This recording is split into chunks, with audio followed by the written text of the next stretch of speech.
Telugu matrimony ఆషాఢం offer. ఆషాఢం full గా free. Pan India star Yash upcoming movie toxic కోసం fans ఈగర్గా wait చేస్తున్నారు.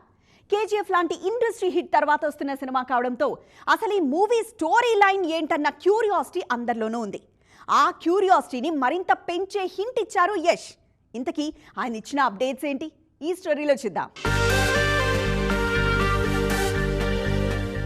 Ramayana toxic promotions ను పక్కాగా బ్యాలెన్స్ చేస్తున్న యష్ లేటెస్ట్ ఇంటరాక్షన్ లో టాక్సిక్ కథ రివీల్ చేశారు. ఈ సినిమా స్టోరీ 1947 నుంచి 1961 మధ్య కాలంలో జరుగుతుందని రివీల్ చేశారు. పోర్చుగీస్ టైంలో గోవాలో బిజినెస్, పోర్టులు, స్మగ్లింగ్ రూట్స్, మాఫియా పవర్స్ చుట్టూ ఈ కథ తిరుగుతుందని తెలిపారు.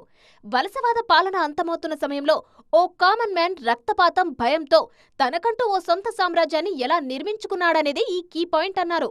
స్టైలిష్ యాక్షన్ ఎంటర్టైనర్ గా తెరకెక్కుతున్న ఈ సినిమాలో భారీ యాక్షన్ సీన్ సినిమాకు హైలైట్ గా నిలవనున్నాయి. అప్పటి అండర్ వరల్డ్ ప్రపంచాన్ని మోస్ట్ స్టైలిష్ గా, రియలిస్టిక్ గా డైరెక్టర్ గీతూ మోహన్ దాస్ తెరపై ఆవిష్కరించబోతున్నారు. అధికారం ఎవ్వరు ఇవ్వరు, లాక్కోవాలి అనే పవర్ఫుల్ కాన్సెప్ట్ ఈ సినిమా సోల్ అంటూ ఆల్మోస్ట్ సినిమా కథ అంతా రివీల్ చేశారు యష్. ఈ కథలో యాక్షన్ తో పాటు బలమైన భావోద్వేగాలు ఆడియన్స్ ను కట్టిపడేస్తాయన్నారు యష్. హృదయాన్ని హత్తుకునే ప్రేమ కథతో పాటు అన్నా చెల్లెళ్ల అనుబంధం, తండ్రి కొడుకు మధ్య ప్రతీకారం చుట్టూ సాగే డీప్ ఎమోషనల్ పాయింటే ఈ సినిమా మెయిన్ స్ట్రెంగ్త్ అన్నారు. ఫ్యామిలీ బాండింగ్, రివెంజ్ లాంటి అంశాలతో ఈ మూవీ థియేటర్లలో బ్లాస్టింగ్ ఎక్స్పీరియన్స్ ఇవ్వబోతుందని కాన్ఫిడెంట్ గా చెబుతున్నారు యష్. తెలుగు మ్యాట్రిమోనీ ఆషాఢం ఆఫర్. ఆషాఢం ఫుల్ గా ఫ్రీ.